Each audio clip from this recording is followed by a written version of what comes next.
मुख्यमंत्री जी, एएनआई के साथ बात करने के लिए धन्यवाद। आपकी सरकार को सत्ता में आए 8 साल हुए हैं। इन 8 साल में प्रशासन की सबसे बड़ी उपलब्धियां क्या हैं? मेरा ये मानना है कि किसी भी सरकार के लिए, लोकतंत्र में किसी भी सरकार के लिए सबसे बड़ी उपलब्धि जनता जनार्दन की संतुष्टि होनी चाहिए। और मैं इस बात को कह सकता हूं कि पिछले 8 वर्ष में हमारी सरकार ने प्रधानमंत्री मोदी जी के प्रेरणादायी मार्गदर्शन में, उनके विजनरी नेतृत्व में उत्तर प्रदेश के समग्र विकास के लिए जो भी रूपरेखा तैयार की थी और उन क्षेत्रों में जो अभूतपूर्व विकास किया है, जनता जनार्दन का उसमें व्यापक समर्थन प्राप्त हुआ है। और जनता जनार्दन की सफलता के समर्थन को मैं सरकार की उपलब्धि मानता हूं। किसी भी क्षेत्र में आप देखेंगे, वह एग्रीकल्चर का हो, युवाओं से संबंधित हो, इंफ्रास्ट्रक्चर का हो, इन्वेस्टमेंट का हो, लॉ एंड ऑर्डर का हो, टूरिज्म का हो, या फिर जो प्रधानमंत्री जी जिस बात को लेके कहते हैं विरासत और विकास के बेहतर समन्वय का, तो उसका सबसे जीवंत और मूर्त मान कोई एक साक्ष्य हो सकता है तो देश के अंदर उत्तर प्रदेश उसका एक सबसे महत्वपूर्ण उदाहरण हो सकता है। मुख्यमंत्री जी, उत्तर प्रदेश में लगातार 2 टर्म से आप चीफ मिनिस्टर रहे हैं और ये अपने आप में एक उपलब्धि है, उत्तर प्रदेश में कभी हुआ नहीं। और आप लॉन्गेस्ट सर्विंग चीफ मिनिस्टर भी हैं। तो उत्तर प्रदेश की जनता ने आपको दूसरी बार क्यों इलेक्ट किया था? क्या इसलिए कि आपकी छवि एक हिंदुत्ववादी नेता की है, या फिर फर्स्ट टर्म में आपने माफिया राज पर जो धावा बोला था इसकी वजह से? किस लिए आपको दूसरी टर्म में? और क्या, एक और सवाल इसमें, क्या आप हैट्रिक के लिए ट्राई कर रहे हैं आप? देखिए, मैं रहा नहीं हूं, मैं वर्तमान में भी चीफ मिनिस्टर हूं। और पिछले 8 वर्ष के अंदर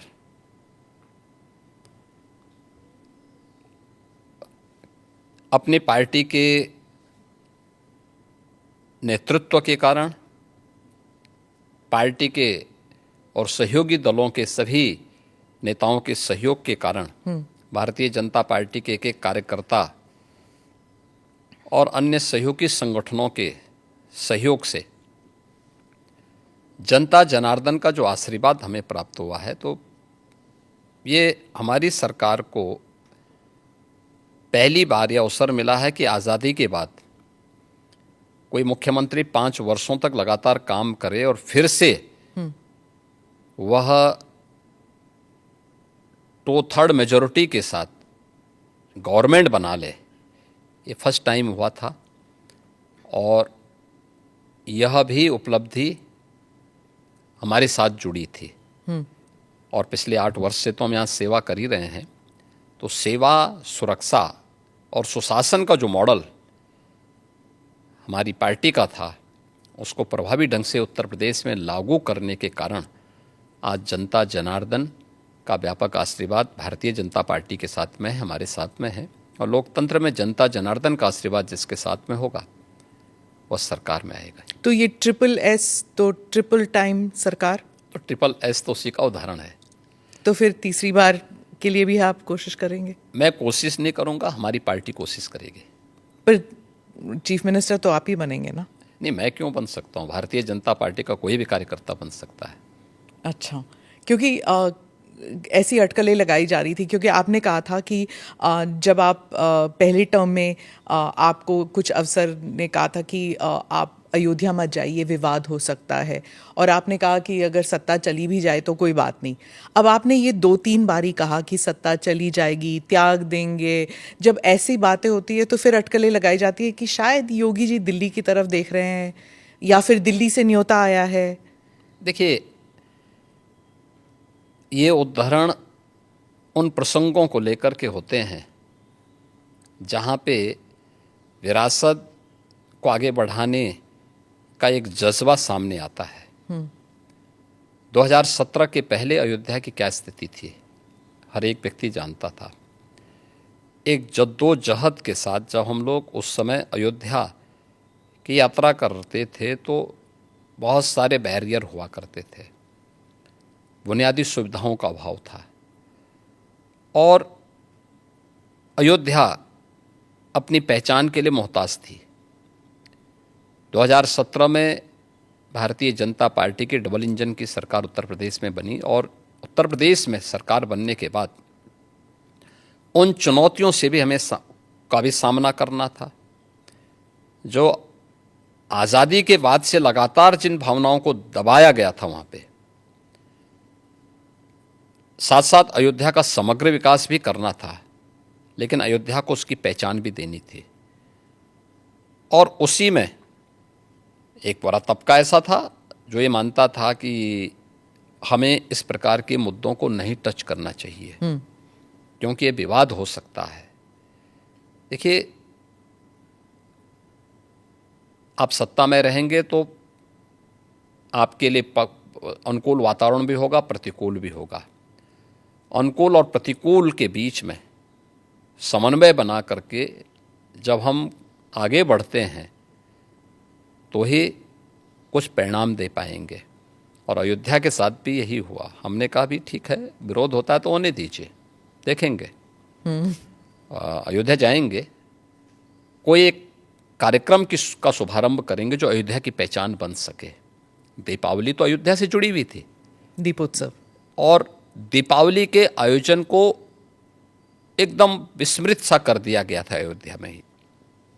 तो हमने दीपोत्सव के आयोजन के साथ फिर उसकी पहचान को वहाँ दिलाई। तो हम लोगों ने वहाँ पे मर्यादा पुरुषोत्तम भगवान श्री राम के प्रति और सरयू मैया के प्रति दीपोत्सव के माध्यम से जो कृतज्ञता ज्ञापित की थी, उसका परिणाम आज नई अयोध्या के रूप में सबके सामने है, जिसको देख करके हर व्यक्ति अभिभूत होता है। तो प्रधानमंत्री जी का जो विजन विरासत की प्रति है, उसका मूर्तमान स्वरूप आज अयोध्या में भी देखने को मिलता है। आज आप देख रहे होंगे, जिस अयोध्या में साल भर में कुछ लाख लोग आते थे, आज करोड़ों लोग वहाँ पहुँच रहे हैं। व्यवसाय वहाँ फल फूल रहा है, लोगों को अनेक अवसर प्राप्त हो रहे हैं। तो हम लोग अपनी सत्ता की चिंता करें और अपनी विरासत को विस्मृत कर लें, तो मुझे लगता है कि ये हम न्याय नहीं कर पा रहे हैं, अपने साथ भी, अपने समाज के साथ भी और अपने देश के साथ भी। योगी जी, आपने डबल इंजन सरकार का जिक्र किया। अखिलेश जी कहते हैं डबल इंजन क्या, अब तो इंजन एक दूसरे को नमस्ते तक नहीं करती। हाँ, देखिए, ये उनके संस्कार थे। हमारे यहाँ हम विरासत को सम्मान दे करके अपनी वर्तमान लीडरशिप को भी सम्मान करते हैं और अपने पूर्वजों के प्रति भी सम्मान का भाव रखते हैं। लेकिन जिनके आदर्श औरंगजेब हों तो उनका आचरण भी उसी प्रकार का जरूर होगा, और लोगों ने देखा भी अपनी आंखों से। आप क्यों कहते हैं कि उनका औरंगजेब उनके लिए आदर्श हैं? क्योंकि वो औरंगजेब को महिमा मंडित कर रहे हैं। वे सब लोग उस कैटेगरी में खड़े हो चुके हैं। उनके नेताओं ने मुंबई से लेकर के लखनऊ तक, ये सभी लोग तो महिमा मंडन करने वाले लोग हैं। तो जिनका जैसा आदर्श होगा तो वैसे ही उनका स्वयं का चरित्र भी होगा। यही तो हमारी संस्कृति भी कहती है, शिवो भूत्वा शिवम यजेत। तो जो जिसकी पूजा करेगा उस जैसा ही बनता है। हम राम को आदर्श मानते हैं, कृष्ण को आदर्श मानते हैं, शिव को आदर्श मानते हैं, उनकी पूजा करते हैं, तो स्वाभाविक रूप से उनके अच्छे गुण भी हमारे अंदर उनकी कृपा से समाहित होते हैं। जो औरंगजेब को, बाबर को अपना आदर्श मानता होगा तो उन जैसे गुण भी उनके अंदर देखने को मिलेंगे, और ये आचरण लोगों ने अपनी आंखों से देखा भी है और आगे भी देखेंगे। वो कहते हैं आपको हिस्ट्री के बारे में कुछ पता नहीं है। राणा संगा के बारे में उन्होंने कहा कि वो थे जिन्होंने बाबर को न्योता दिया था। आप जानते नहीं हैं अपने विरासत के बारे में। हिस्ट्री ये लोग जानते हैं। हिस्ट्री यही लोग जानते हैं जो जिन्ना को महिमामंडित करते हैं। हमें याद है इसी उत्तर प्रदेश में हम लोग लौह पुरुष सरदार वल्लभ भाई पटेल की unity, run up for unity के कार्यक्रम के साथ जुड़ रहे थे। हमने पूरे प्रदेशवासियों को इसके लिए आमंत्रित किया था। सरकार भी थी, भारतीय जनता पार्टी भी थी, सभी दलों को हमने आमंत्रित किया था। एक तरफ सरदार वल्लभ भाई पटेल जो भारत की एकता के आदर्श हैं, भारत की एकात्मता के शिल्पी हैं, हम उनके प्रति श्रद्धा का भाव व्यक्त कर रहे थे और ये लोग जिन्ना को महिमामंडन कर रहे थे।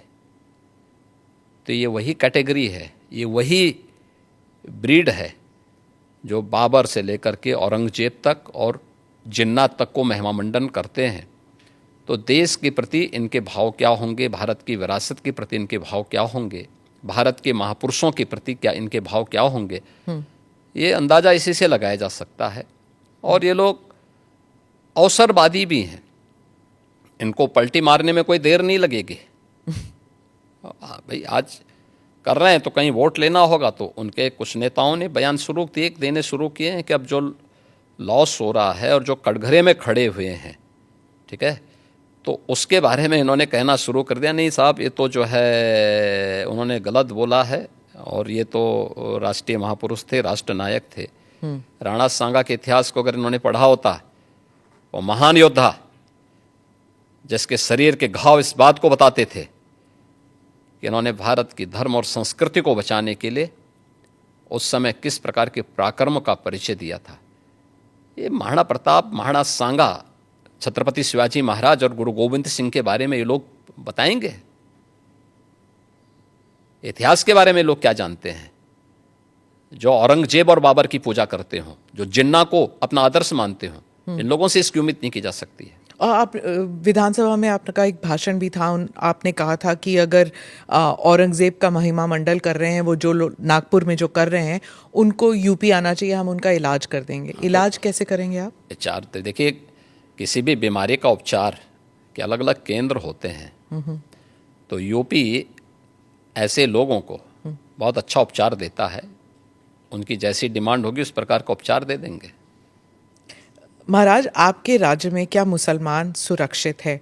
क्योंकि आए दिन सनातन की बात होती है। आप योगी हैं, मुख्यमंत्री हैं, महाराज हैं, क्या हैं आप फिर? मैं एक सामान्य नागरिक हूँ, उत्तर प्रदेश का एक नागरिक हूँ, और एक नागरिक में एक योगी हूँ जो सबके सुख और सबके निरोगता की कामना करता है, सबका साथ और सबके विकास के मंत्र पर विश्वास करता है, और उसी भाव के साथ हम लोग कार्य भी करते हैं। आप मुझे बताइए, दुनिया की सबसे प्राचीनतम धर्म और संस्कृति है सनातन धर्म। उसके नाम से ही आप अंदाजा लगा सकते हैं दुनिया की कोई जाति, मत और मजहब नहीं है जिसको उसकी विपत्ति के समय सनातन धर्मावलंबियों ने शरण न दी हो, उसके संरक्षण के लिए उसको हर प्रकार से फलने फूलने के लिए अवसर न प्रदान किया हो। लेकिन बदले में उसे मिला क्या? बदले में मिला क्या? और दुनिया के अंदर कोई उदाहरण नहीं, कोई उदाहरण नहीं कि कहीं भी हिंदू राजाओं ने दुनिया के अंदर कहीं भी अपने बल पर, अपने वैभव के दंभ से किसी पर आधिपत्य स्थापित किया हो, कहीं नहीं है। देखिए उदाहरण, अयम निज परोवेति गणना लघु चेतसाम उदार चरितानाम तो वसुधैव कुटुंबकम, इस सनातन वाक्य है। दुनिया के अंदर कोई बोलता है? दुनिया के अंदर किसी ने इसका आचरण किया? कोई नहीं किया। सब तो हड़पना चाहते हैं। यानी यह अपना है, यह पराया है, यह भेदभाव छोटी संकुचित बुद्धि के लोग करते हैं। उदार चरित्र के लोगों के लिए तो पूरी दुनिया ही एक परिवार है। पर ये- इस भाव के साथ सनातन धर्मावलंबी ने हमेशा काम किया है और आज भी उदाहरण देखने को मिल सकता है कि 100 हिंदू परिवारों के बीच में 100 हिंदू परिवारों के बीच में एक मुस्लिम परिवार सबसे सुरक्षित रहता है। उसको इसके पर्व और त्योहारों को, उसको अपने सभी मजहबी कर्मों को करने के लिए, या जिस मत और मजहब या संप्रदाय या सेक्ट का अनुयायी होगा उसको उस परंपरा के अनुसार अपने सारे धार्मिक मान्यताओं या उपासना विधि को पूरी स्वतंत्रता होती है। लेकिन मैं कहता हूं 100 परिवारों के बीच में, एक हिंदू की बात तो दूर करिए, 100 मुस्लिम परिवारों के बीच में 50 हिंदू सुरक्षित रह सकता है क्या? नहीं रह सकता। अब बांग्लादेश आपके सामने उदाहरण है, इससे पहले पाकिस्तान उदाहरण था, अफगानिस्तान में क्या हुआ था। ये चीजें दिखाती हैं और होशियारी यही है कि कहीं धुआं उड़ रहा हो या किसी को ठोकर लग रही हो तो हमें ठोकर लगे इससे पहले हम संभल जाएं।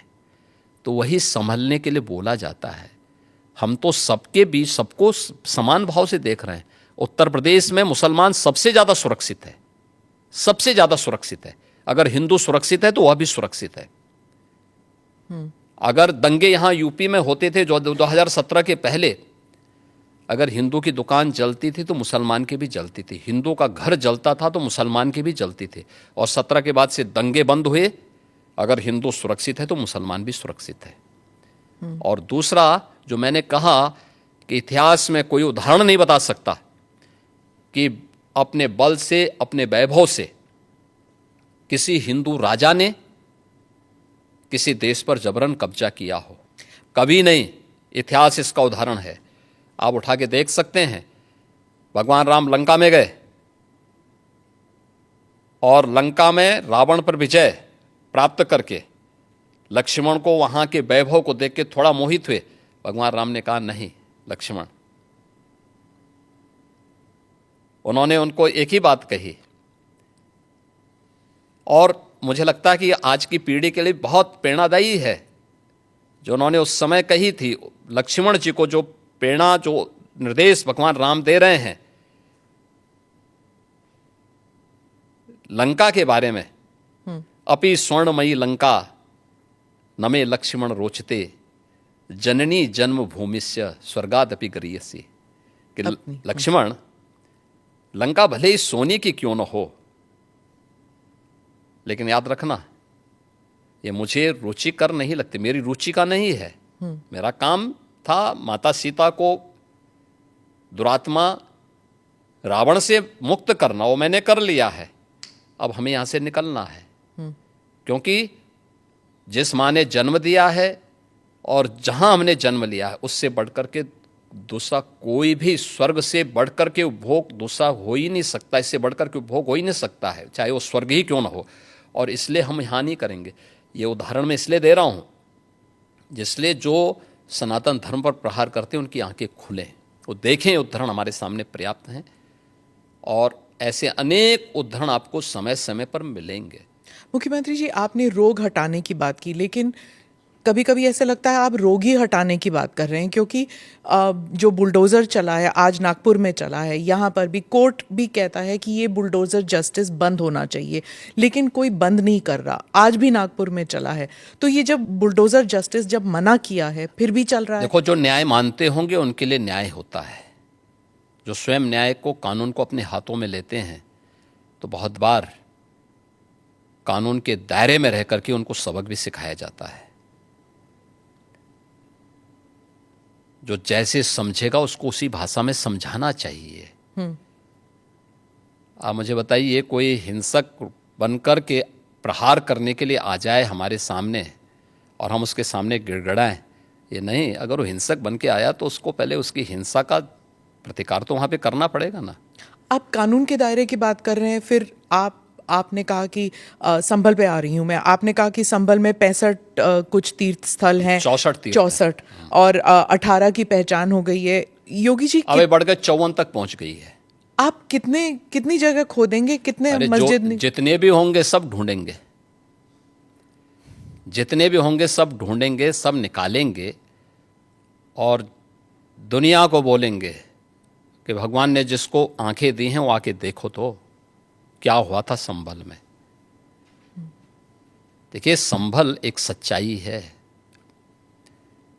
और मैं इसलिए नहीं कह रहा हूं भाई आपको उपासना विधि की पूरी छूट है, कहीं भी आप बनाइए, लेकिन आप तो इस्लाम के मुद्दों से ही भटक करके काम किए हैं। पर ये तो बन चुके हैं, अब ये उनको बन नहीं चुके हैं। इस्लाम कहता है कि किसी भी हिंदू मंदिर या किसी हिंदू घर को तोड़ करके आपके द्वारा बनाई गई कोई भी इबादत गृह ये खुदा को स्वीकार्य नहीं है। क्यों आपने बनाई? आप तो इस्लाम के विरुद्ध आचरण कर रहे हैं। पर आप तो कानून के दायरे में हम रहकर कानून के दायरे में रह के सब काम कर रहे हैं। अगर कानून के दायरे में रह रहे हैं तो फिर आप मथुरा की बात क्यों उठा रहे हैं? मथुरा क्योंकि की वो बात तो, क्यों नहीं उठानी? मथुरा श्री कृष्ण की जन्मभूमि नहीं है क्या? पर वो तो अब कोर्ट में है ना। कोई कोर्ट का ही आदेश पालन कर रहे हैं ना, तो अब तक तो वहां बहुत कुछ हो गया होता। तो अयोध्या, काशी, अब फिर मथुरा भी, और कितने देखिए, और? आप मुझे बताइए, सनातन हिंदू धर्म के जो महत्वपूर्ण स्थल हैं उन सभी स्थलों को हमारी विरासत के प्रतीक हैं। देखिए, डॉक्टर राम मनोहर लोहिया के नाम पे राजनीति बहुत सारे लोग करते संभल में होंगे। ही 65 निकाल रहे हैं आप, तो फिर 65 नहीं, वहां 68 सभी तीर्थों को हम निकाल रहे हैं। 54 से अधिक निकल चुके हैं और बाकी सभी को ढूंढ रहे हैं। शास्त्रीय प्रमाण उसके मौजूद हैं, उनको दिखा रहे हैं कहाँ कहाँ हैं। जिसने भी कब्जे किए होंगे उनको एक एक करके सबको निकालेंगे। कितने मस्जिद फिर निकलेंगे? मस्जिद, देखिए, सवाल मस्जिद का नहीं है, जितने अतिक्रमण होंगे वो अतिक्रमण हटेंगे। बीते साल रामनवमी के मौके पर बंगाल में जब काफ़ी हिंसा हुई थी, जब प्रदर्शन निकला था, इस बार भी बीजेपी कह रही है कि वहाँ रामनवमी में शोभा यात्रा निकाले जाएंगे। उत्तर प्रदेश में ईद और रामनवमी उसको लेकर क्या आपने कोई सख्त निर्देश दिए हैं कि हिंसा नहीं होनी चाहिए? देखिए, हम लोग समय समय पे प्रशासन के साथ बैठते हैं और पहले से ही इसके लिए एक एसओपी हम लोगों ने तैयार करके रखी हुई है। और उत्तर प्रदेश पहला राज्य है जिसने माननीय उच्चतम न्यायालय के ही निर्देशानुसार धर्मस्थलों के माइक को, जो उसके परिसर के बाहर आवाज़ आती थी, उसको कंट्रोल कर किया है या उसको उतारा है, कंट्रोल किया है इस संवाद के माध्यम से। आप मुझे बताइए कि उत्तर प्रदेश जैसे राज्य में अगर हम कर सकते हैं तो बंगाल में क्यों नहीं हो सकता? यहाँ पर होली पर भी मस्जिद के ऊपर नहीं, टार्पलिन चला गया था। देखिए, अब रंग खेल रहे हैं तो हो सकता गया, तो उससे कोई अस्तित्व खराब तो नहीं हुआ किसी का। आप मुझे बताइए, पहले तो कभी नहीं हुआ था। नहीं, ऐसा नहीं है। आप मुझे बताइए, मुहर्रम में जुलूस निकलते हैं, क्या उनका झंडे की छाया मंदिर के आसपास या किसी हिंदू घर के ऊपर नहीं पड़ती है क्या? क्या उससे हिंदू घर अपवित्र हो जाता है क्या? ये सख्त निर्देश हैं कि भाई जिसको रंग से परहेज है उस पर मत डालना, लेकिन फिर भी पड़ गया है और प्रशासन उसको साफ करके फिर से नगाई पुताई कर दे रहा है। ये कौन सी बात है? क्या रंग बिरंगे कपड़े पहनते नहीं? हिंदू से ज्यादा रंग बिरंगे तो मुसलमान ही पहनता कपड़ा, तो फिर रंग से परहेज क्यों?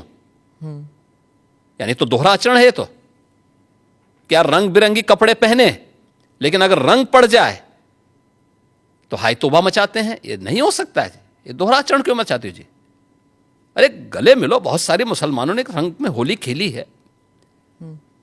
शाहजहांपुर में तो नवाब साहब की पूरी झांकी निकलती, शोभा यात्रा ही निकलती वहां पे। तो हमने महाकुंभ के दौरान भी देखा था कि कई मुसलमान आए थे। तो क्या दिक्कत है? हाँ, अच्छी बात थी। अगर कोई अपने को भारतीय मानता है, कुंभ तो सभी भारतीयों का है और आना चाहिए कुंभ में। मैंने तो कहा था जो भारतीय बनकर के आएगा, श्रद्धा भाव के साथ आएगा, उसका स्वागत है।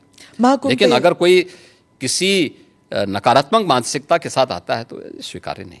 जी, महाकुंभ में करोड़ों लोग आए थे। आपने जो फाइनल नंबर्स जिस पर हुआ था, टैली हुआ था, इस नंबर की आपने पुष्टि कैसे की कि कितने आए थे? देखिए, यहाँ पे महाकुंभ के दौरान एक हम लोगों ने सीसीटीवी कैमरे लगाए थे। हम लोगों ने एआई टूल के माध्यम से हेड काउंटिंग की व्यवस्था की थी और ये भी उसमें हम लोगों ने व्यवस्था की थी कि एक व्यक्ति का चेहरा दूसरी बार काउंट न हो। 24 आवर्स में कोई व्यक्ति हो सकता है 2 बार 3 बार, क्योंकि बहुत सारे लोग जो आए थे, बहुत सारे लोग ऐसे 2-2 3-3 बार 24 घंटे में स्नान कर रहे थे, लेकिन काउंट एक बार हो। फेस रिकॉग्निशन की व्यवस्था भी उसमें की गई थी, हेड काउंट करने की व्यवस्था की गई थी, और उसको काउंटिंग करके फिर हर 24 घंटे के बाद हम उसके रिजल्ट को सामने, हर दूसरे घंटे में वो रिजल्ट सामने आता था, टोटल फिर 24 घंटे में करके वो फाइनल उसका वो बनता था, डाटा तैयार होता था। और बाकायदा उसके लिए हम लोगों ने एक वहाँ पे एक इंटीग्रेटेड सेंटर तैयार किया था, जहाँ के माध्यम से इन सभी चीज़ों की मॉनिटरिंग होती थी। तो ये सभी काउंट उसी के माध्यम से हम लोग वहाँ कर रहे हैं। तो कितने नंबर हुए फाइनली? 66 करोड़ 30 लाख से अधिक श्रद्धालु वहाँ इन 45 दिनों में आके स्नान किया है। और ये इंटरनेशनली भी बहुत बड़ी न्यूज़ स्टोरी बन गई थी, क्योंकि यूरोप अगर पूरा मिला दिया जाए फिर भी इतने लोग नहीं हैं जितने कुंभ के लिए आए थे। कुंभ के बारे में और कुंभ की विराट स्वरूप के बारे में वही बोल सकता है जो कुंभ में गया होगा। जी जी। बाकी लोगों के लिए यह अविश्वसनीय लगेगा। जैसे महाभारत युद्ध के दौरान भगवान को अपना विराट स्वरूप दिखाया भगवान ने, तो उस विराट स्वरूप को 3 ही लोग देख पाए थे। अर्जुन देख पाए थे, संजय देख पाए थे, और भगवान वेदव्यास देख पाए थे। तो ये 3 तो भगवान के स्वरूप को पहचान गए थे, और संजय ने इसीलिए धृतराष्ट्र को कहा कि देखो, याद करना, भगवान के स्वरूप को देखने के बाद मैं कह सकता हूँ कि जहाँ श्री कृष्ण है, विजय वहीं होनी है, क्योंकि वहीं धर्म है, वहीं सत्य है। और कुंभ के बारे में वही बोल सकता है जो कुंभ का दर्शन जिसने किया होगा। कांग्रेस और बाकी जो अपोजिशन पार्टीज है, क्या वो कह रही थी महाकुंभ, मतलब कुंभ कई बारी हो चुका है, ये महाकुंभ जो है वो एक, देखिए, जिसकी जैसी आस्था है, जैसी दृष्टि वैसी सृष्टि। कोई जबरदस्ती थोड़ा है, हमने थोड़ा बोला कि आप आइए। जो आते थे उनके नेतागण बहुत सारे आए, उनके जो नेता थे, उनके मंत्रीगण आए थे, डिप्टी सीएम आए थे, बहुत सारे लोग आए थे, उनके मुख्यमंत्री भी आए थे कांग्रेस के बहुत सारे। वे तो आके अभिभूत होके गए। अब जिनकी जो जैसी दृष्टि हो, कहते हैं इन्होंने बीजेपी इवेंट बना दिया, जैसे कि बीजेपी इवेंट नहीं, बीजेपी शासित सरकार, केंद्र और राज्य सरकार मिलकर के जन सुविधाओं का ध्यान रख रही है, जनता जनार्दन का ध्यान रख रही है, आस्था का सम्मान दे रही है। और कुंभ का यह स्वरूप जो देखने को मिला है, आखिर 1947 से लेकर के और ज़्यादातर समय तक 2014 तक, तो ज़्यादातर समय तक कांग्रेस ही देश में शासन की है। तो उन्होंने इस दौरान क्यों नहीं किया? उनको बहुत बार अवसर मिला था। प्रदेश में भी 1947 से लेकर के और 1989 तक कांग्रेस की सरकार ज़्यादातर रही है। तो उन्होंने इस दौरान क्यों नहीं जन सुविधाओं का ध्यान रखा? उस समय कुंभ के इस विराट स्वरूप को और वैश्विक स्वरूप को क्यों नहीं प्रस्तुत किया? कुंभ के बारे में देश के अंदर एक सकारात्मक भाव पैदा हो और ये वैश्विक मान्यता इसको प्राप्त हो, तो मोदी जी के कारण आज संभव हो पाया है। प्रधानमंत्री मोदी जी ने यूनेस्को से 2019 में प्रयागराज कुंभ को मानवता की अमूर्त सांस्कृतिक धरोहर के रूप में मान्यता दिलाई जी। दुनिया के सभी मिशन को प्रयागराज में आमंत्रित करने की कार्रवाई को आगे बढ़ाया। दुनिया के देशों के प्रवासी भारतीयों को कुंभ के आयोजन के साथ जोड़ने का काम किया। 19 में प्रवासी भारतीय दिवस का आयोजन वाराणसी में कराया गया, और इन आयोजनों के साथ दुनिया के लोगों को जोड़ने का अभिनव कार्य भी ये प्रधानमंत्री मोदी जी के साथ हुआ। और कुंभ का मतलब भव्य और दिव्य हो, स्वच्छता, सुरक्षा और सुव्यवस्था उसका मॉडल बने, जनता जनार्दन की सुविधा और उनकी आस्था का सम्मान करना हम सीखें। मोदी जी ने जो विजन दिया आज जो जमीनी धरातल पर दिखाई दे रहा है, तो जनता जनार्दन ने इसको हाथों हाथ लेकर के पूरा देश उमड़ पड़ा, पूरी दुनिया उमड़ पड़ी। जो हादसा हुआ था महाकुंभ के दौरान, कुछ लोगों की मृत्यु भी हुई थी, आपने जांच बिठाई थी, उसके बारे में कुछ अपडेट बताएंगे? देखिए, वह एक जुडिशल कमीशन है, और उसमें माननीय उच्च न्यायालय ने भी और सुप्रीम कोर्ट ने भी जो उसके बारे में डायरेक्शन दिए थे, उसके अनुसार वो अपना काम कर रहा है। हमने 1 महीने का समय दिया था माननीय उच्च न्यायालय ने कहा कि नहीं, 1 महीने नहीं, इसको कुछ और समय दे करके उसका विस्तार देकर कुछ उन्होंने नए चीज़ें उसके साथ जोड़ी है, तो उसके अनुसार वो कार्य कर रहा है। और उन सभी तथ्यों को लेकर के जो राज्य सरकार ने उसके लिए तय किए थे और माननीय न्यायालय ने जो उसके बारे में उसका थोड़ा विस्तार दिया है, इसको लेकर के अपना कार्य कर रहे हैं। उसमें सभी पक्षों से वो बातचीत भी कर रहे हैं, बयान ले रहे हैं, साक्ष्य कलेक्ट कर रहे हैं, और फिर उसके बाद जो भी फाइंडिंग आएगी तो उसकी रिपोर्ट वे लोग देंगे, तो फिर इस पर हम लोग आगे कार्रवाई करेंगे। ममता बनर्जी ने कहा कि प्रबंध सही नहीं थे, उन्होंने मृत्यु कुंभ कहा। इसके बारे में मैंने कहा ना, जिसकी जैसी दृष्टि होगी है। मैं कहता हूँ बंगाल के प्रतिदिन 13 जनवरी से लेकर के और 26 फरवरी तक 50,000 से 1 लाख श्रद्धालु पर डे वहाँ से आता था प्रयागराज में, और वो स्वाभाविक रूप से इस भीड़ को देख करके वेस्ट बंगाल की सरकार स्वयं घबरा गई, क्योंकि उनके रेलवे स्टेशन, उनके एयरपोर्ट पर हर कोई प्रयागराज आने के लिए उतावला था। लेकिन चाहे वह वेस्ट बंगाल की गवर्नमेंट ने, चाहे वह कांग्रेस ने, आरजेडी ने या समाजवादी पार्टी ने, महाकुंभ के बारे में जो भी बात कही है वो उनके तुष्टीकरण की पराकाष्ठा का उदाहरण है, भारत की आस्था का अपमान करने का एक उदाहरण है। लेकिन महाकुंभ ने साबित किया है कि नहीं, वह मृत्युंजय महाकुंभ था, और महाकुंभ में जो भी आया अभिभूत होकर के गया। मृत्युंजय महाकुंभ, मृत्युंजय महाकुंभ। अच्छा, मैं इससे थोड़ा सा हट के फिर से उत्तर प्रदेश के एक और मेले के बारे में पूछना चाहती हूँ, जो गाजी सलार मसूद के नाम से जो मेले लगते हैं संभल और बहराइच में। अब बात चल रही है कि शायद उसको भी बंद किया जा सकता है, और आपने भी कहा था कि गाजी सलार मसूद या उसके उनके जैसे जो हमलावर हस्तियां हैं, उन्हें एक आइडल, उन्हें एक उस रूप से नहीं देखना चाहिए, और नए भारत में उनके लिए जगह नहीं है। देखिए, आक्रांताओं को महिमा मंडित नहीं करना चाहिए।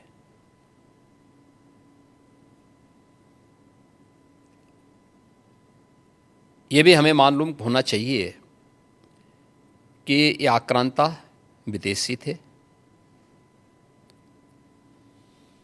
इन्होंने भारत की आस्था पर प्रहार किया, भारत की बहन बेटियों की इज्जत के साथ खिलवाड़ किया, भारत को लूटा। इसका महिमा मंडन आस्था का अपमान है, इनका महिमा मंडन मातृशक्ति का अपमान है, इनका महिमा मंडन करके हम देश का अपमान करते हैं, और मुझे लगता है कि यह कोई भी भारतीय स्वीकार नहीं करेगा। याद करना, यही वे आक्रांता थे जिन्होंने देश के अंदर जबरन धर्मांतरण को आगे बढ़ाया था। देश के अंदर आज भी बहुत सारे मुस्लिम परिवार ऐसे हैं जो अपने पूर्वजों की परंपरा का जो स्मरण करते हैं, और 6 पीढ़ी पहले, 8 पीढ़ी पहले बहुत सारे लोगों ने डॉक्यूमेंट तैयार रखे हुए हैं कि उनके पूर्वज कोई ना कोई हिंदू था। तो मुझे लगता है उस समय किन्हीं कारणों से उनको अगर इस्लाम स्वीकार करना पड़ा है, तो उन आक्रांताओं की क्रूरता से कोई जजिया कर नहीं दे पाया, कोई जो है अपने स्वयं के परिवार को बचाने के नाम पर, कोई अन्य उसके नाम पर। मुझे लगता है कि हम लोगों को इसको स्वीकार नहीं करना चाहिए कि आक्रांता का कहीं महिमा मंडन हो। पर कुछ तो ट्रेडिशन का मतलब क्या होता है? ट्रेडिशन के लिए आप फतेह करते थे। गाजी को तो कहीं, गाजी तो यहाँ उत्तर प्रदेश में कोई भी युद्ध जीता नहीं था। देखिए, सालार मसूद गाजी वही है जिसने मोहम्मद गजनवी के साथ भगवान सोमनाथ के मंदिर को लूटने और तोड़ने का काम किया था। ये विदेशी लुटेरा था, और इसको महाराज सुहेलदेव के नेतृत्व में हिंदू राजाओं ने जिस कार्य के लिए हकदार था, जिंदा खड़ा करके इसको पूरी तरह जलाया था। इस्लाम में सबसे क्रूर मौत मारी जाती है। जिसका वो हकदार था, उसने जितना अत्याचार किया था, हिंदू धर्म और संस्कृति को तोड़ करके, आस्था पर प्रहार करके, बहन बेटियों की इज्जत के साथ खिलवाड़ करके, वही व्यवहार उसके साथ उस समय हिंदू राजाओं ने किया था। तो जय जयकार तो महाराज सुहेलदेव की होनी चाहिए और पूजा महाराज सुहेलदेव की होनी चाहिए, न कि सालार मसूद गाजी की। इसीलिए कहते हैं ना कि मुसलमान खतरे में है, जो ओवैसी कहते हैं आपके राज्य में, क्योंकि जो ट्रेडिशन चलते आए हैं आप उनको हटाना चाहते हैं। जो उनके जिनके लिए वो पूजनीय समझते हैं, आप उनको कह रहे हैं कि वो गद्दार हैं, उनको हटाना चाहते हैं आप। इसलिए मुसलमान इससे खतरे में नहीं है, इनकी वोट बैंक की राजनीति खतरे में है। जिस दिन अपने पूर्वजों को भारतीय मुसलमान समझ जाएगा, इन सब के बोरिया बिस्तर बन जाएंगे। इसलिए अपने बोरिया बिस्तर को दुरुस्त रखने के लिए लोग इस प्रकार की भड़काऊ बातें को कहते हैं। भारत के मुसलमानों को याद रखना होगा, वे तभी सुरक्षित हैं जब हिंदू सुरक्षित है, हिंदू ट्रेडिशन सुरक्षित हैं, उसी के साथ उनकी भी सुरक्षा निहित है। तो हिंदू कहाँ खतरे में है? हाँ, तो हिंदू कश्मीर के अंदर क्या हुआ था, अभी बांग्लादेश के अंदर क्या हुआ है, पाकिस्तान के अंदर क्या हुआ है। महाराज आप यहाँ पे जाएंगे, आप बांग्लादेश जाएंगे, आप पाकिस्तान जाएंगे, कहाँ जाएंगे? 1947 के पहले पाकिस्तान और बांग्लादेश दोनों भारत के हिस्से थे जी। इतिहास है। इस सच्चाई को आप भी जानती है, मैं भी जानता हूं, पूरा भारतीय जानता है। हम उस सच्चाई को कैसे भूल सकते हैं? क्या पाकिस्तान में हमारी हिंगलाज माता का मंदिर नहीं है क्या? क्या आप इसको भूल जाएंगे? क्या बांग्लादेश में माता ढाकेश्वरी का मंदिर नहीं है क्या? तमाम ऐसे धर्मस्थल हैं जो आज भी वहां पड़े हुए हैं। हिंदुओं के साथ किस प्रकार का व्यवहार हुआ? इसीलिए तो सीए कानून लाई बीजेपी की सरकार, जो हिंदू यहां आना चाहते हैं। हम हिंदुओं के आने देने की बात नहीं कर रहे हैं, जो आ चुके हैं, जो आ चुके हैं। आखिर इन लोगों ने जो यहां पर इस्लाम खतरे में बात कर रहे हैं, उन हिंदुओं का भी इन्होंने यहां विरोध किया था। आप अनुमान करिए कि भारत में ही वो हिंदुओं का विरोध कर रहे हैं, तो पाकिस्तान और बांग्लादेश के अंदर क्या हाल हो रहे होंगे, उनके हालात क्या होंगे। इनकी मानसिकता का अंदाजा इसी से लगाया जा सकता है कि हिंदुओं के प्रति इनके दुराग्रह कितने खतरनाक हैं और कितने छोटे स्तर के हैं। कांग्रेस के एक दिग्गज नेता ने कहा है कि वो संविधान बदल देंगे। इसी बात को लेके 2024 में बीजेपी के ऊपर ये प्रहार किया गया था और आपकी पार्टी के नंबर कम आए थे, क्योंकि ये प्रचार या दुष्प्रचार जो भी कहना चाहें आप, ये कहा गया था। और अभी डीके शिव कुमार ने संविधान के बारे में कुछ कमेंट्स पास किए हैं, आपका उस पर क्या कहना है? देखिए, कर्नाटक सरकार के द्वारा धर्म के आधार पर आरक्षण, यह बाबा साहब भीमराव अंबेडकर के द्वारा दिए गए संविधान का अपमान है। याद करना, जब संविधान सभा में आरक्षण की बात हुई तो उसमें धर्म के आधार पर आरक्षण का मुद्दा भी उठा था और बाबा साहब भीमराव अंबेडकर ने इसका पुरजोर विरोध किया था। उन्होंने कहा था कि आरक्षण सामाजिक रूप से उन लोगों को दिए जाने चाहिए जिनके साथ अस्पृश्यता और छुआछूत सैकड़ों वर्षों से होती आई है। अनुसूचित जाति जनजाति के लोगों को उसके साथ जोड़ा गया था और इसीलिए भारत के संविधान ने विशेष प्रावधान करके उनके लिए आरक्षण की व्यवस्था दी। धर्म के आधार पर आरक्षण का विरोध भारत के संविधान सभा के हर एक सदस्य ने किया था और सबने इस बात को कहा था, क्योंकि उसी समय देश 1947 में देश का विभाजन धर्म के आधार पर हुआ था और उसका विरोध और उसकी साया आने वाले समय में भारत पर न पड़ने पाए। लेकिन ये कांग्रेस 1952 से लगातार बाबा साहब भीमराव अंबेडकर के द्वारा बनाए गए संविधान के साथ इसी प्रकार से छेड़छाड़ करती रही, लगातार कर रही। कश्मीर में धारा 370 समाप्त करने का पाप, जो उस समय जबरदस्ती संविधान में डालने का पाप इन्होंने किया था। हम आभारी हैं मोदी जी के, जिन्होंने इस पाप को पूरी तरह समाप्त करके आज इस कलंक को मिटाया है। आज कश्मीर में धारा 370 समाप्त होती है। आज वहाँ पर फिर से लोकतंत्र बहाली की प्रक्रिया के साथ जुड़ा और विकास की प्रक्रिया के साथ जम्मू कश्मीर जुड़ा है। पंचायत चुनाव से लेकर विधानसभा के चुनाव हो गए। ठीक है, सरकार जिसकी भी बनी, लेकिन जनता को अपने आप को वहाँ पे उस प्रक्रिया का हिस्सा बनने का अवसर मिला ना। लेकिन कांग्रेस ने तो इससे वंचित रखा था जम्मू कश्मीर को। कुछ परिवारों को लूट की छूट दे रखी थी। भारत के खिलाफ आतंकवाद के गढ़ के रूप में उसको प्रस्तुत किया करने का प्रयास हुआ था। लेकिन आज जम्मू कश्मीर मुख्य धारा के साथ जुड़ करके विकास की प्रक्रिया के साथ जुड़ रहा है। ऐसे समय समय पर इन्होंने किया। याद करिए, ये महिला सशक्तिकरण की बात करते थे, लेकिन 3 तलाक का भी समर्थन करते थे। मोदी जी ने इन 3 तलाक की कुप्रथा को भी समाप्त किया। और महिला सशक्तिकरण का सबसे बड़ा उदाहरण है कि 3 तलाक के नाम पर जब मर्जी आए तब कोई जो है किसी महिला के जीवन के साथ खिलवाड़ करे, ये नहीं हो सकता है। आज वो एक मजबूत सुरक्षा कवच मिला है। तो ये चीज़ें देने का काम वो किया था। तो कांग्रेस को जब भी अवसर मिला है, डीके शिव कुमार वही बोल रहे हैं जो विरासत में कांग्रेस ने उनको दिया है, जो कांग्रेस का एजेंडा है। ये संविधान की प्रति लेकर के घूमते हैं, लेकिन इनको सच्चाई, अपने कृत्यों की सच्चाई के बारे में इनकी बताया जाना चाहिए कि इन्होंने कब कब बाबा साहब भीमराव अम्बेडकर का अपमान किया और भारत के संविधान में कितने संशोधन करके इन्होंने संविधान की आत्मा को 1976 में क्या नहीं किया था इन्होंने संविधान के साथ में गला घोंटने का काम किया था। तो ये कांग्रेस तो हमेशा करती रही। और आगे जो भी बोल रहे हैं डीके शिव कुमार, ये वही बोल रहे हैं जो कांग्रेस की विरासत से उन्हें प्राप्त हुआ है। आपने कॉन्स्टिट्यूशन की बात कही।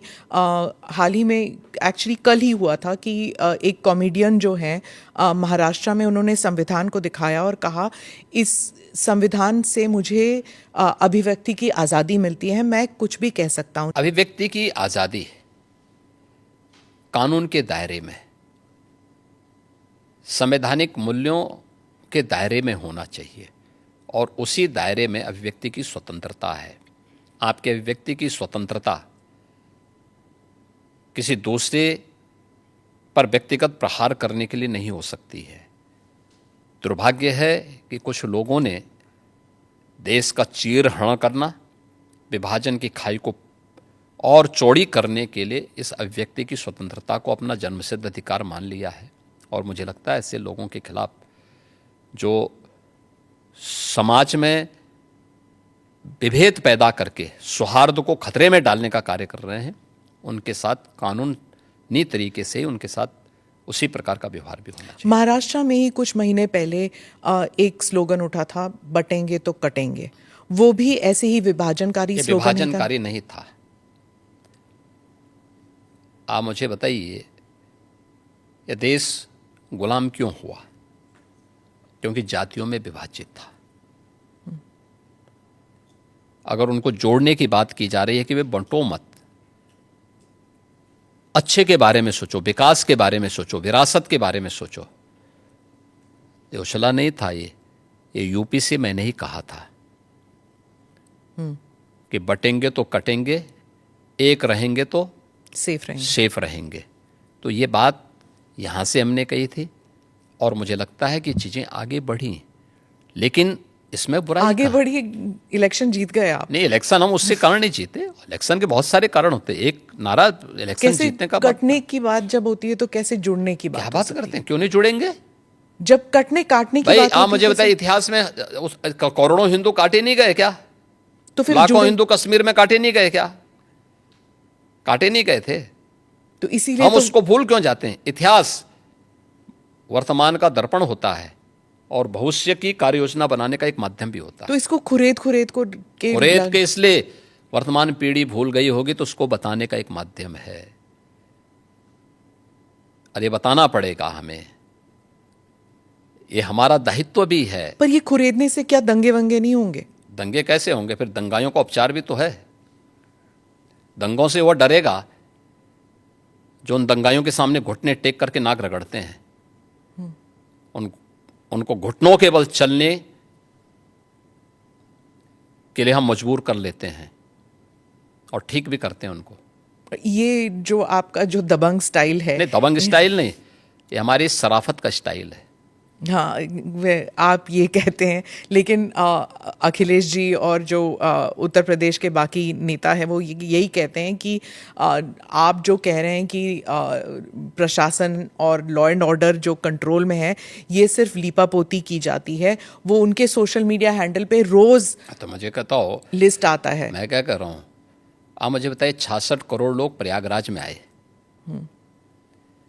आपकी एएनआई की तो पूरी टीम वहाँ कवरेज कर रही थी, कई कैमरे आपके लगे हुए थे। आपने किसी श्रद्धालु को ये कहते हुए सुना कि साहब मेरे साथ लूट हुई है? नहीं।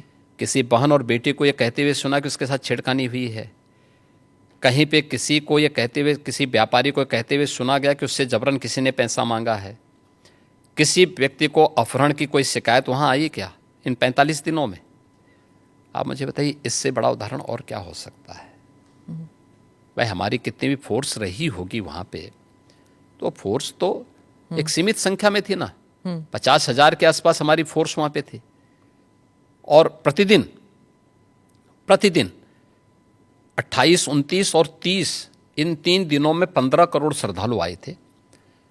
29 के पहले यानी 28 के पहले प्रतिदिन 1 करोड़ से कम श्रद्धालु थे। 50,000 से लेके 60,000, 50 लाख से लेके 60 लाख तक आते थे। और 29 के बाद से फिर ये बढ़ता गया और 3 फरवरी के बाद से यानी बसंत पंचमी के बाद से यह और तेजी के साथ आगे बढ़ा। संख्या 1.5 करोड़, 2 करोड़, 1.5 करोड़, 2 करोड़ की पर डे की आ रही थी।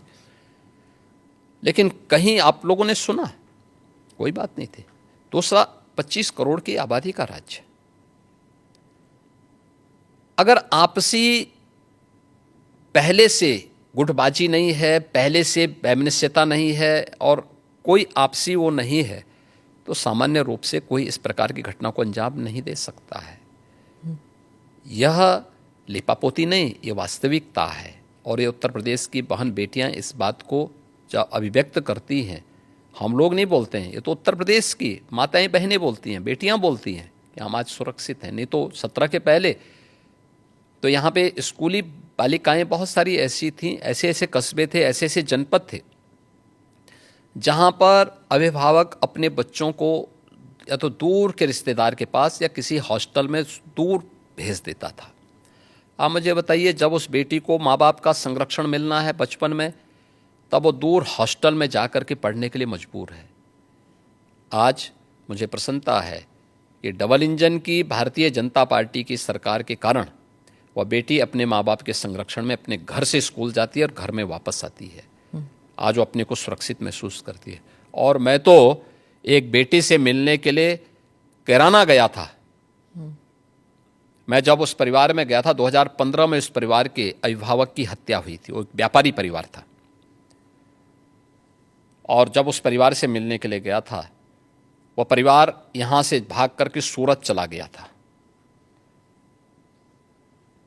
18 में वापस आया, तो वापस आने पर फिर से उन्होंने व्यापार शुरू कर रहे थे, तो मैं वहाँ गया था फिर मिलने के लिए, पूछने के लिए कि भाई आप क्यों भागे थे और फिर वापस आए हैं। तो उस परिवार ने मुझे बताया, उस परिवार ने कहा साहब हमारे जो परिवार का मुखिया थे उनकी तो हत्या कर दी गई 15 में, 2015 में, तब दंगों में। श्री अखिलेश यादव उस समय, दंगों के पहले अखिलेश यादव उस समय चीफ मिनिस्टर थे यहाँ पे, ये दंगों के बाद की बात है। और पहले फिरौती वसूली गई, फिर उसके बाद उनकी हत्या की गई थी। इसके बाद वो परिवार को जब कोई पुलिस संरक्षण नहीं मिला, क्योंकि वहाँ के ज़्यादातर हिंदू परिवार पलायन कर गए थे, कैराना छोड़ करके भाग चुके थे। लेकिन सरकार जब आई, सरकार ने जब ऐसे आपराधिक तत्वों के खिलाफ सख्ती शुरू की, हमारी सरकार आने के बाद, तो बहुत सारे परिवार वापस आना शुरू हुए। तो उनकी प्रॉपर्टी पे बहुत सारे दंगाइयों ने कब्जा करके रखा हुआ था, तो उन कब्जों को खाली, बहुत सारे लोगों ने तो सरकार बनते ही कब्जे खाली कर दिए थे, बाकी जो बचे हुए थे तो उनको हमने वसूली के साथ कब्जे खाली भी करवाए। और ये सारी कार्रवाई वहाँ पे संपन्न हुई। तो उस परिवार से मैं मिलने के लिए गया था, क्योंकि उस परिवार के एक प्रमुख सदस्य की हत्या हुई थी और उसके बाद ही किराना का पलायन शुरू हो गया था। उस परिवार में 6ठी क्लास में पढ़ने वाली एक बालिका थी। मैं उस परिवार में गया तो मैंने उस बेटी से पूछा, मैंने कहा कौन क्लास में पढ़ती? उसने कहा 6ठी क्लास में। मैंने कहा स्कूल जाने में भय नहीं लगता है? उसने कहा नहीं नहीं, अब तो नहीं लगता है। अब सोचिए कि 3 साल पहले जो बेटी स्कूल जाने से वंचित रह गई थी और सूरत जाने के लिए मजबूर हुई थी, वही परिवार वापस आया, क्या उसको सुरक्षा नहीं मिलनी चाहिए थी?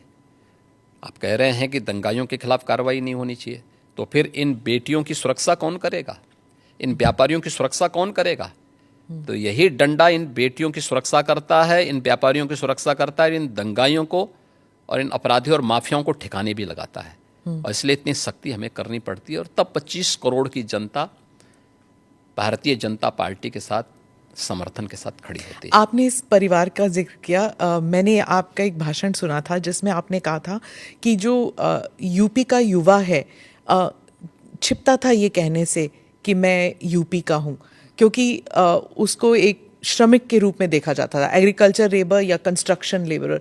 लेकिन यूपी की जो छवि बदली है, ही सेज इट प्राउडली कि मैं यूपी का हूँ, उसके बारे में कुछ बताइए। हाँ, देखिए 2017 के पहले की स्थिति ऐसी थी, उत्तर प्रदेश का ये नाम सुन करके ही उसको किसी नौकरी के लिए जाता था, उसको बाहर कर दिया जाता था। उत्तर प्रदेश का नाम सुन करके ही होटलों में कमरे नहीं मिलते थे, रूम नहीं मिलते थे, धर्मशाला में जगह नहीं मिलती थी, लोग किराएदार नहीं बनने देते थे, लोगों को अपनी पहचान छुपानी पड़ती थी। आज मैं कह सकता हूं, उत्तर प्रदेश का युवा हो, अन्नदाता किसान हो, या किसी भी सेक्टर का कोई व्यक्ति आज पहचान के लिए मोहताज नहीं है। और ये पहचान के लिए जो मोहताज नहीं है, आज वो कहीं जाता है तो कहीं भी देश के अंदर कहीं जाता है, दुनिया के अंदर कहीं जाता है, अगर वह यूपी का नाम लेगा तो लोगों के मन में, अगर वह धार्मिक आस्थावान व्यक्ति है तो अयोध्या, काशी, प्रयागराज या यहाँ के धर्मस्थल याद करके बड़े सम्मान के साथ लोग उसको देखते हैं। यूपी के नाम से, यूपी के इंफ्रास्ट्रक्चर से लोगों के मन में होता, अच्छा ये वहीं से आए हैं। तो यूपी जो पहले एक श्रम शक्ति माना जाता था, एक लेबर के रूप में यहाँ की एक पहचान थी कि यहाँ के लोग एक सामान्य उसके साथ जुड़ेंगे, आज वही यूपी विरासत की शक्ति के रूप में और अर्थ शक्ति के रूप में देश के अंदर और दुनिया के अंदर अपनी पहचान बनाए। आप तो फिल्म जगत से भी लोगों को बुला रहे हैं यहाँ पर। हमारी फिल्म सिटी, यहाँ पे यूपी के अंदर एक फिल्म सिटी का निर्माण का कार्य प्रारंभ हो रहा है और उस पर सारी कार्रवाई आगे बढ़ चुकी है। और मुझे लगता है कि कला का सम्मान किया जाना चाहिए और कला के उसी सम्मान को आगे बढ़ाने के लिए हम लोगों ने इस प्रक्रिया को आगे बढ़ाया है। योगी जी, एक और सवाल है वक्फ अमेंडमेंट बिल को लेकर। वो संसद में टेबल होने वाला है।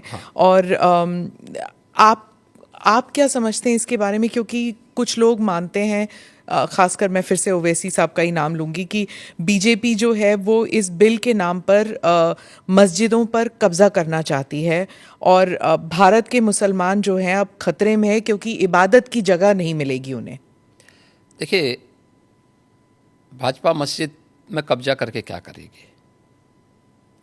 मंदिर ढूंढेगी। ये मुझे लगता है कि गुमराह कर रहे हैं। वक्फ के नाम पर आखिर कितना जमीन कब्जा करोगे? दूसरा, वक्फ के नाम पर एक भी कोई इन्होंने वेलफेयर का काम किया हो, एक भी नहीं आप गिना सकते। देखिए, वक्फ के नाम पे जो भी आता है उसने उस प्रॉपर्टी को अपने व्यक्तिगत स्वार्थ के लिए दुरुपयोग किया है, बेचा है, औने पौने दाम पे बेचा है। आज स्थिति क्या है?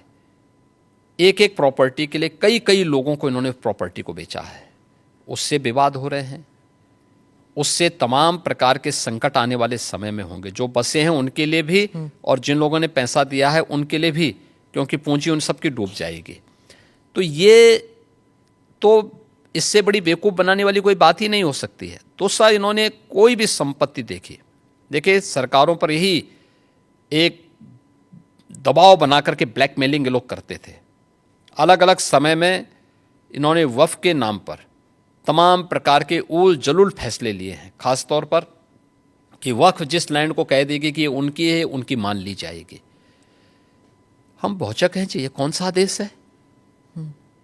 आपको एक पावर किसने दे दी है कि आप किसी भी प्रॉपर्टी को कब्जा कर लेंगे, आप किसी भी स्थल को कब्जा कर लेंगे, किसी भी सार्वजनिक भूमि पे कब्जा कर लेंगे? तो ये नहीं हो सकता है। ये वक्फ संशोधन अधिनियम जेपीसी ने जो अपनी सिफारिश की है, ये आज की आवश्यकता है और इसको समयबद्ध तरीके से आगे बढ़ना चाहिए और मुझे लगता है देश के हित में भी होगा, मुसलमानों के हित में भी होगा। जी, डिलिमिटेशन पर जो दक्षिण के राज्य हैं वो थोड़े नर्वस कह लीजिए। वो कहते हैं कि पॉपुलेशन के आधार पर रिप्रेजेंटेशन नहीं होना चाहिए। वो कह रहे हैं कि उनकी जो पहचान है वो खतरे में है। देखिए, माननीय गृह मंत्री जी ने इस मामले में बहुत स्पष्टता के साथ कह दिया है और ये केवल स्टालिन के नाम ने जो बैठक की है केवल एक राजनीतिक एजेंडा है उनका। मुझे लगता है कि माननीय गृह मंत्री जी के वक्तव्य के बाद इस पर कोई भी प्रश्न नहीं खड़ा होना चाहिए। तमिलनाडु में ही हिंदी भाषा को लेकर काफ़ी विरोध हो रहा है। आप हिंदी बेल्ट के एक मुख्यमंत्री हैं, तो आप इस बारे में क्या सोचते हैं? देखिए, देश को भाषा के नाम पे या क्षेत्र के नाम पे नहीं बांटा जाना चाहिए और हम आभारी हैं प्रधानमंत्री मोदी जी के, जिन्होंने वाराणसी में लगातार काशी तमिल संगमम की इस बार 30वें संस्करण को भी यहाँ पे आयोजित करवाया। यानी एक तरफ काशी है और उत्तर प्रदेश है जिसमें काशी तमिल संगमम का आयोजन हो रहा है। तमिल भारत की प्राचीनतम भाषाओं में से एक है और इसका इतिहास उतना ही पुराना है जितना संस्कृत का इतिहास है। हर भारतीय के मन में तमिल के प्रति श्रद्धा और सम्मान का भाव है, क्योंकि भारत की विरासत के बहुत सारे तत्व आज भी उसमें मौजूद हैं। तो हिंदी से नफरत क्यों? भाषा कोई तोड़ती नहीं है, वो जोड़ने का काम करती है और त्रिभाषा सूत्र के माध्यम से तो हिंदी को राजभाषा की मान्यता देकर के हिंदी, इंग्लिश और स्थानीय भाषा, वो तमिल हो सकती है, मलयालम हो सकती है, कन्नड़ हो सकती है, तेलुगु हो सकती है, मराठी हो सकती है, बंगाली हो सकती है, असमी हो सकती है, उड़िया हो सकती है। किसी भी अन्य भाषा को आप लोकल स्तर पर लागू करिए। ये तो देश के अंदर एकता का संदेश देने वाला, उत्तर से दक्षिण तक, पूरब से पश्चिम तक पूरे भारत को एकता के सूत्र में जोड़ने वाला माध्यम है और मुझे लगता है कि भारत का राष्ट्रगान भी इसी बात का संदेश देता है। ये केवल एक संकीर्ण राजनीति है। जब इन लोगों के वोट बैंक खिसकते हैं तो ये लोग इसी प्रकार की क्षेत्रीयता की और भाषाई आधार पर बांटने की दुर्विसंधि करते हैं। जनता जनार्दन को देश की एकता के लिए इस प्रकार के किसी भी षड्यंत्र से हमेशा सचेत रहना चाहिए।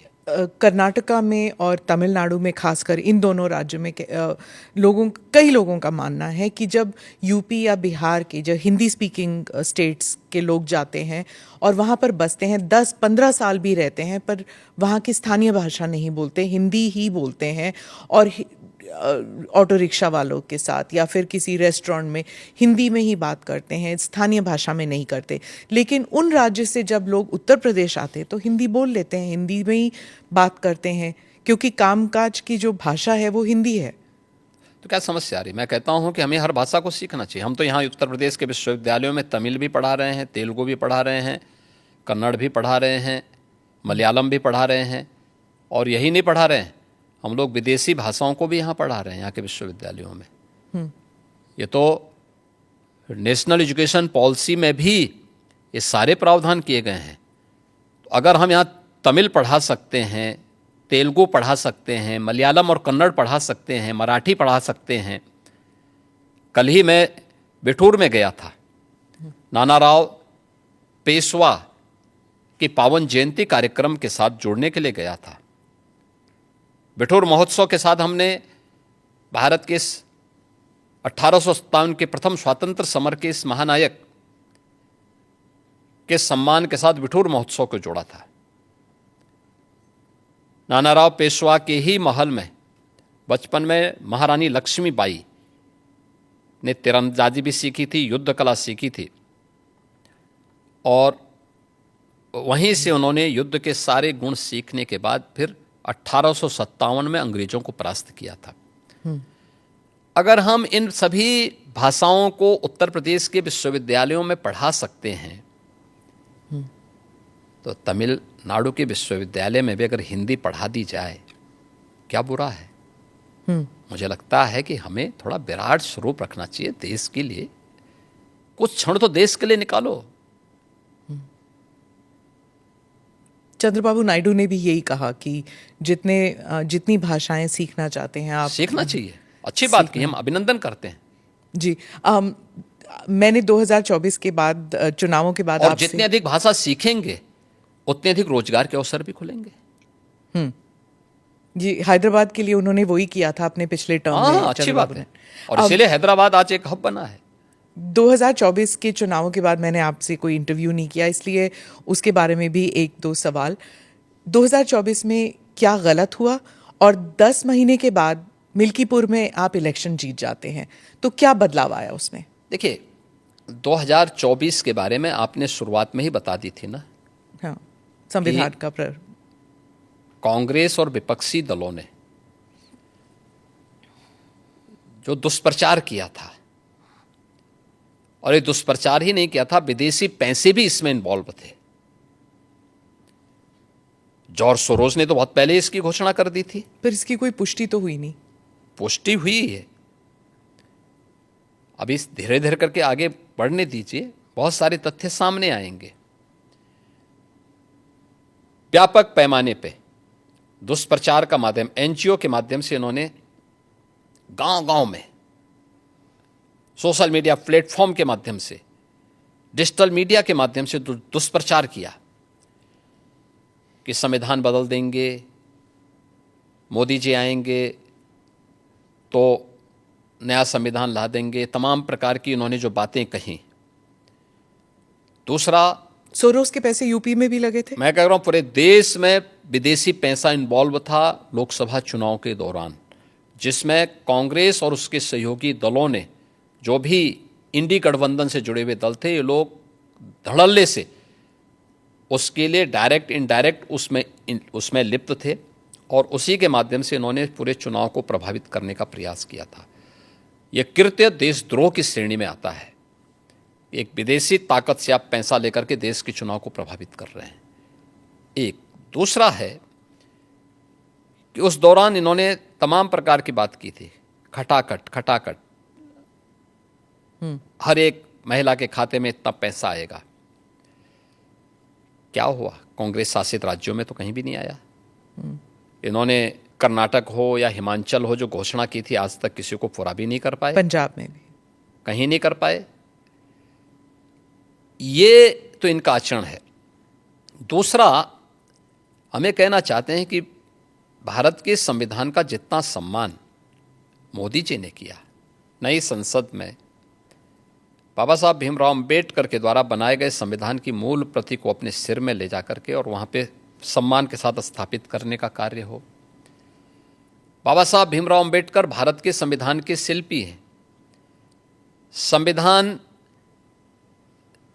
अंगीकार करने की संविधान जिस दिन उन्होंने बना करके तैयार किया था और उसकी ड्राफ्ट कॉपी सौंपी थी देश को 26 नवंबर 1949 को, उस तिथि को भारत के अंदर संविधान दिवस मनाने का कार्य यह 2015 में 26 नवंबर 2015 से प्रधानमंत्री मोदी जी ने यह कार्यक्रम लागू कराया, और जिसमें प्रतिवर्ष 26 नवंबर की तिथि को संविधान दिवस के रूप में मनाया जा रहा है। बाबा साहब भीमराव अंबेडकर से जुड़े हुए 5 महत्वपूर्ण स्थलों को पंचतीर्थ के रूप में विकसित करने का काम ये मोदी जी के कारण हो पाया।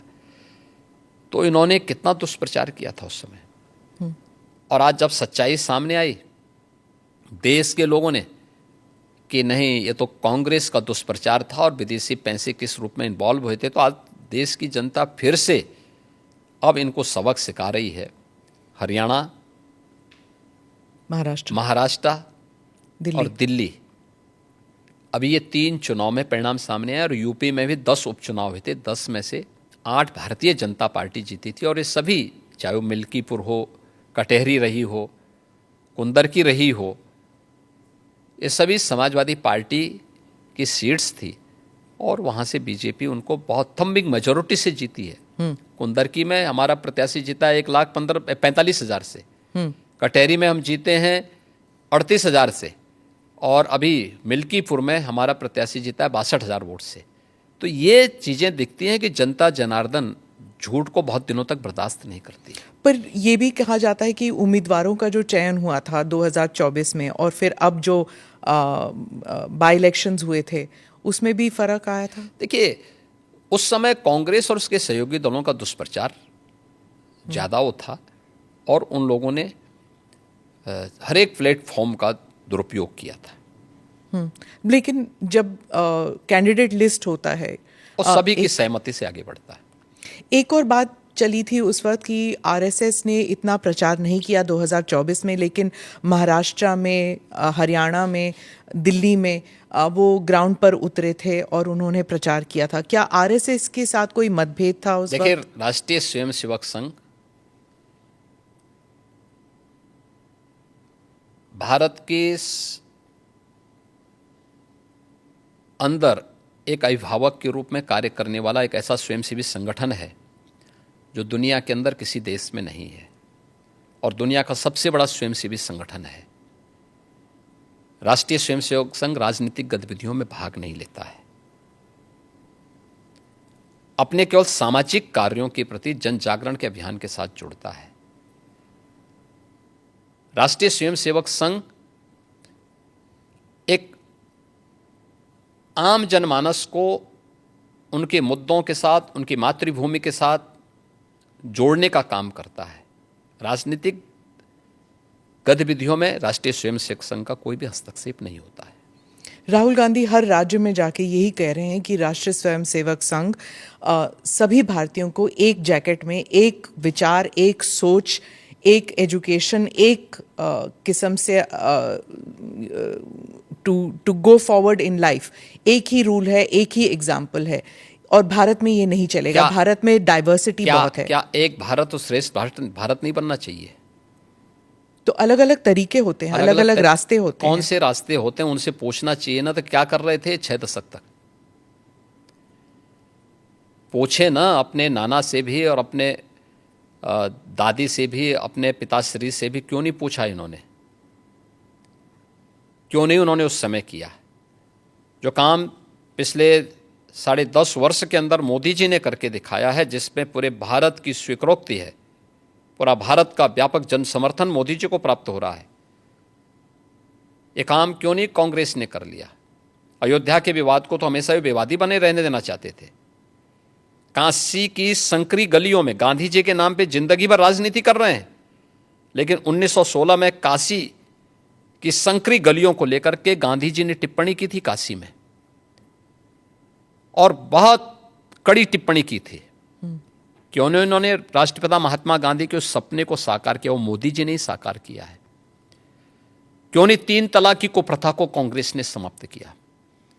क्यों नहीं कुंभ के आयोजन को इतनी भव्यता के साथ और दिव्यता के साथ कांग्रेस ने आगे बढ़ाया?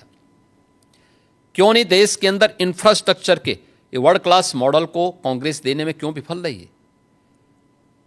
एक भारत श्रेष्ठ भारत के ये सभी अवसर हैं। और अयोध्या में आज तो राम मंदिर का निर्माण भी हो गया, एक नई अयोध्या के दर्शन सबको हो रहे हैं, जिस रूप में पूरा अयोध्या के प्रति लोग लालायित दिख रहे हैं। लाखों लोग प्रतिदिन आ रहे हैं दर्शन करने के लिए। राहुल गांधी तो भारत जोड़ो के लिए निकल पड़े थे, उन्होंने 2 यात्राएं की, तो फिर उनको क्यों आप कह रहे हैं कि वो विभाजनकारी काम करते हैं? देखिए, इनका भारत जोड़ो भारत तोड़ो अभियान का हिस्सा है। ये जहाँ जाते हैं, दक्षिण में जाएंगे तो उत्तर भारत की निंदा करेंगे, उत्तर में आएंगे तो दक्षिण की निंदा करेंगे, भारत से बाहर जाएंगे तो भारत की निंदा करेंगे। इसलिए इनके आचरण को देश समझ चुका है। लेकिन भारत की राजनीति में भारतीय जनता पार्टी के लिए राहुल जैसे कुछ नमूने जरूर रहने चाहिए, जिससे एक रास्ता हमेशा के लिए साफ होता रहे, अच्छा रहता बना रहे। आखिर में एक सवाल, आपने $1 ट्रिलियन इकोनॉमी की बात कही उत्तर प्रदेश के लिए, लेकिन पर कैपिटा इनकम अभी भी उस स्तर का नहीं है। तो ये दो जो अलग अलग चीज़ें हैं, इनको आप कैसे एकजुट करेंगे? देखिए, उत्तर प्रदेश जैसे राज्य में यह एक चुनौतीपूर्ण कार्य था और आदरणीय प्रधानमंत्री जी ने विजन हम लोगों के सामने रखा था। हम लोगों ने प्रधानमंत्री जी के प्रेरणादायी नेतृत्व में इस पर कार्य करना प्रारंभ किया। आज हमारी सरकार के 8 वर्ष पूरे हो रहे हैं।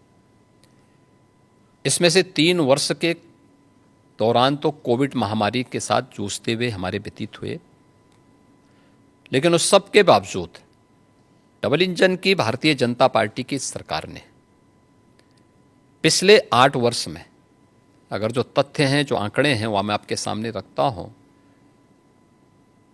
1950 से लेकर के या 1947 से लेकर के 2017 तक, इन 70 वर्षों में उत्तर प्रदेश की जो अर्थव्यवस्था थी, जीएसडीपी थी, वह 12,75,000 करोड़ की थी और आज यह अर्थव्यवस्था 27.5 लाख करोड़ को पार कर चुकी है। यानी पिछले 8 वर्ष में, यानी जो 70 वर्षों में जितने हम पहुंचे थे, उससे दुगनी से अधिक हमने सफलता प्राप्त की है 8 वर्ष में, और वह भी तब जब 3 वर्ष कोविड महामारी से जूझते हुए हम लोगों ने कार्य किया है। पर कैपिटा इनकम 1947 से लेकर के 2017 तक कुल पहुंच पाई थी 46,000 तक। आज यह लगभग 1,10,000 तक पहुंची है। मेरा यह मानना है, उत्तर प्रदेश प्रकृति और परमात्मा की कृपा का, असीम कृपा का प्रदेश है। हमारे पास युवा शक्ति है और ये बहुत प्रतिभाशाली युवा है। हमारे पास सबसे अच्छी फर्टाइल लैंड है, सबसे अच्छा जल संसाधन है, देश का सबसे बड़ा एमएसएमई बेस है, हमारे पास सबसे अच्छा इंफ्रास्ट्रक्चर है। पिछले 5 साल के अंदर इंफ्रास्ट्रक्चर को ठीक करना, युवा को शक्ति को, अपनी युवा शक्ति को, उसको उसके इस स्केल को स्किल में बदलने की कार्रवाई को इसके साथ बढ़ा करके हमने आगे उसको तैयार किया है। अब हमें अपनी स्पीड को बढ़ाना है और इसी स्पीड को बढ़ाने के लिए हम लोगों ने इस टारगेट को तय किया कि 2029 में यूपी $1 ट्रिलियन की इकोनॉमी होगा और देश की अग्रणी अर्थव्यवस्था भी होगा। वो SSS वाली बात जो आपने प्रेस कॉन्फ्रेंस में की, SSS, ये SSS के माध्यम से ही हम इसको आगे बढ़ाएंगे।